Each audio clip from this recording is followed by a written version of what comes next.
All right, looks like we're back again. 2 weeks in a row. Double review. Just watch both of these shows back to back, SmackDown and AEW. Of course, I watched SmackDown first, so we're going to kick it off with the SmackDown review again. With the tag team titles on the line, what is going to go on tonight on SmackDown if the Usos can defeat Rey Mysterio and Dominic. But we do kick off the show with Roman Reigns and Paul Heyman coming out. Reigns basically talked about, he's had a week to think about what's been going on. He's changed his mind. Everything revolves around him. And he's a giver, he says. And he wanted that to be clear. So he basically told the Usos, well, Jimmy says he's going to win. He better win tonight. And because he's got a lot on his plate. So he basically wanted both the Usos out here right now. Heyman basically, told production, play their music right now, right now. As Jay acknowledged him as the tribal chief, Reigns said, you need to acknowledge me now. Jimmy said, I already did that when you choked my cousin out at Hell in a Cell. All right? So I already did that. But we are going to get those tag team titles back tonight. Reigns said, good luck. You called this shot. I get that. But I get the job done. All right? So you're going to win. And make sure you win. Because our whole family is watching. So you better get the job done and get those belts back over here. Usos basically said we will become the 7-time tag team champions. Ray and Dominic came out then. Good promo in the beginning. Good match to kick off the show. I will say that I did like when Ray rolled out of the ring and I think Jey Uso caught him and did like a Samoan drop onto the announce table. That looked pretty cool. But it ended up with Dominic, pretty much hooking Jimmy for the pin. But Jimmy had his shoulders up and the referee, basically they kept protesting it. And, they played the clip several times, which the pin did happen. But Jimmy Uso's shoulders were clearly up right there. So Reigns was watching as he told Heyman, bring them to me right now. The Usos were in the back, and Jimmy tried to explain what was going on, but Reigns didn't want to hear it. And listen, this is why I call the shots right here, because you like a lost child and whatnot. All right, and now I'm gonna fix this mistake tonight. So what y'all better do, you better go to Adam Pearce or Sonya Deville and fix this tonight. Okay, fix this tonight and basically say y'all 6-time tag team champions, and y'all only made WrestleMania show only once, okay? Jay been here less than me in a year, and he got to come out there and main event WrestleMania with me, and he had to walk out with his head held high, and basically looked at Jay, and said, "You understand that? You understand my position, Jimmy?" Jay said, "Hey man, I'm Jay," and then Reigns just kind of laughed at him, and well, it really matters. I guess that's how things are going right now. So Reigns still playing mind games with the Usos, mostly Jay and whatnot. Just like last week with him, just kind of messing with his head again. Like, hey man, you just gonna be the other brother basically. So what you gonna do about that, huh? What you gonna do about it basically? If you want to go back to him, or you want to be main event Jay Uso. Um, but next, though, we had a sit down interview with Seth Rollins, basically about his attack on Cesaro. Seth, in his many loud suits, sat down, and that, Cesaro refuses to give up back down. And, whenever he returns, but Rollins ended up taking off his microphone and laughed, and he left. So there you go. Street Profits were talking until Chad Gable showed up, saying, like, the profits are down, and I can make your careers go higher just like I did for Otis. Street Profits ain't want none, and they end up leaving, pissing off Chad Gable. Carmella came out, coming up for a match against Liv Morgan. Basically, have a pre-tape promo. She's the I don't know, basically saying she's going.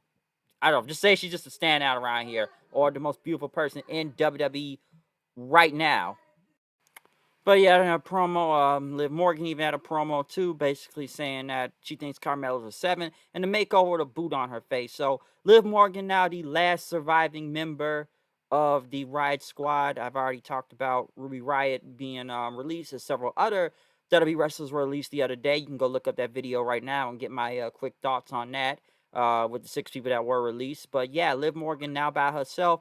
Riot Squad is dead. I guess Liv Morgan is a singles wrestler now, and I don't know where it's gonna go. Basically, just a showcase win for Carmella and whatnot. But at least it was leading into something, I guess it was with Liv Morgan. But yeah, now she is on her own, folks. So yeah, the last surviving member of the Riot Squad. Um, Bianca Belair, basically, I guess, was on her way to the ring. Ray and Dominic were about to leave, but Adam Pearce and Sonya basically told him like, hey man, we saw the footage, so y'all got to go out there and defend the titles tonight. So at least they didn't wait till next week instead of doing the whole, it's some crazy screwy finish. We gotta wait till next week. We'll actually do it tonight, okay? Bianca came out then, basically talking about Bailey, said she was gonna challenge her, and now fans were laughing, at her other than with her, and that Bianca went on to say, people been trying to keep me down since I was 3 feet tall. They laughed at me, called me a show off. Tried to say I was managed because I was muscular and athletic, but I kept winning after trophy and trophy after title after title after championship after championship. And she's been through a lot. And she never had anybody laugh in her face. And that's disrespectful. So she challenged Bailey at Hell in a Cell for the title. Bailey was laughing somewhere in some room as her sanctuary, basically pictures of her and all her title wins on the wall, saying she accepted the challenge and that she's not going to be the only one laughing. Next thing you know, Bailey, well, multiple screens of Bailey in the Thunderdome laughed all over the place at Bianca, so she just showed up on 1,000 screens then. Street Profits, once again, were in the back. Otis was pacing, saying, like, Chad Gable was trying to help you and everything, but they didn't want the help. And next thing you know, Otis ended up attacking both the Street Profits, leaving them on the ground then. Corbin was in the ring to go against Nakamura and Rick Boogs out there playing the guitar as usual with Pat McAfee just standing on the table, jamming along, which that's still a cool entrance at the end of the day. Why am I seeing Nakamura versus Corbin again? Why am I seeing Corbin beat Nakamura now? And he beat him with a roll-up pin and whatnot. And then, he tried to take the crown and get away, but Boog stopped them. And once again, Nakamura ended up kicking him and taking the crown from him. This has been going on for like 3 weeks now. So where's this really going? I feel like it's almost the same thing. Corbin, Nakamura, either they're facing somebody else. Corbin tries to get the crown. Rick Boogs comes in, stops Corbin. Nakamura gets a move on him, and then he jams along with the crown on his head to the guitar. So, yeah, where's this feud really going at this point? All right, so I'm not even sure. Kevin Owens is on his way to the ring for his Intercontinental title match against Apollo Crews. Commander Aziz was banned from ringside, but before Owens could even make it out there, he was attacked backstage then. Kevin Owens still came out to face for the title, which was pretty good, and Kevin Owens was protected and whatnot. But Crews was able to get a Death Valley driver onto the side of the apron, rolling Kevin Owens back in, pinning him. And as Crews left, Sami Zayn came out and gave him a haluva kick. And he says, I didn't do anything. Karma did it. And, you already hurt, and now you're getting hurt again. So, obviously, could this lead to a triple threat match for the Intercontinental title? Maybe. Or it's going to be another Zayn versus Owens match. Or maybe Big E will probably get back involved, given that, there is no Aleister Black. They released him. Hey, let's have Aleister Black come out with a new gimmick, kick Big E, and look forward to a match. And then, but now we just released him the other day. So, yeah, you might as well put Big E back in the Intercontinental title hunt since they took out Aleister Black. You get to start a feud, and now the feud went nowhere, so I guess we're going to have to move him back. Street Profits basically told, um, Otis and Chad Gable that they want the smoke, so the smoke will be coming to them. And in the main event, we got the Usos versus Rey and Dominic again for the tag titles. Now, I'm thinking Jay's going to turn on him, like I said last week. But this ended up different after Rey hit a 619 to Jimmy Uso. Reigns came in, basically DQ finish. He just starts saying, I got to clean up y'all mess. And then he just starts beating the hell out of both Rey and Dominic, hitting him with the steel steps, throwing him over the barricade, beating the hell out of him and whatnot. And, basically throwing Dominic at the ring, beating him up, put him in the guillotine. Jimmy said, that's enough, Oos. All right, he done, man. Let him go. Not like this. And then he told Jay, like, come on, man, let's go. We done here. Let's go.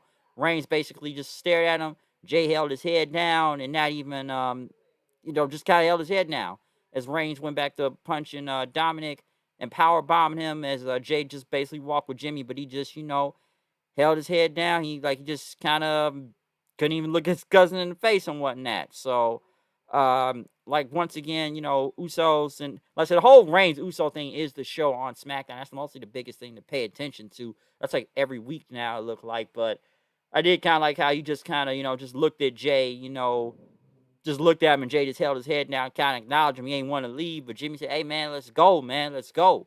You with me, not him.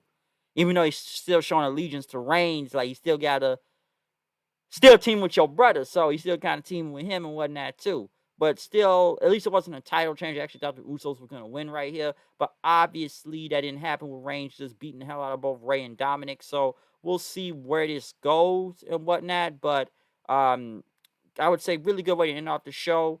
Not a bad episode of SmackDown, I should say. At least they didn't just restart the match for next week. Maybe they will now, given that we saw like a DQ finish and a screwy finish somewhat in the beginning of the show. But of course, it's the Reigns Usos things that are the biggest things on this show. I don't know where the whole Intercontinental title thing is going, but I still see another triple threat, a fatal four-way. Nakamura and Corbin, where's this really going, folks? I'm not really sure. Bianca and Bayley, it's a rematch, so we'll see what happens. Liv Morgan, she's by herself, but I'm not even really know where that's going to go also. Or like I said, or even Big E to an extent. Like I said, he'll probably be back in the Intercontinental title reign, but like I said, since those releases kind of ruined some things, okay? But other than that, that's my review of SmackDown tonight. Not bad, not bad at all. Good stuff, especially to end off the show with Reigns beating the living dog shit out of Ray and Dominic, mostly Dominic out there. But yeah, he beat the living hell out of both of them, cleaning up the Usos mess. So other than that, comment, subscribe, follow me on Twitter at HoodenKnight890. I'm out of here. See you guys later. Peace out, and watch out for that AEW Dynamite review coming up right now. So I'm out. Peace.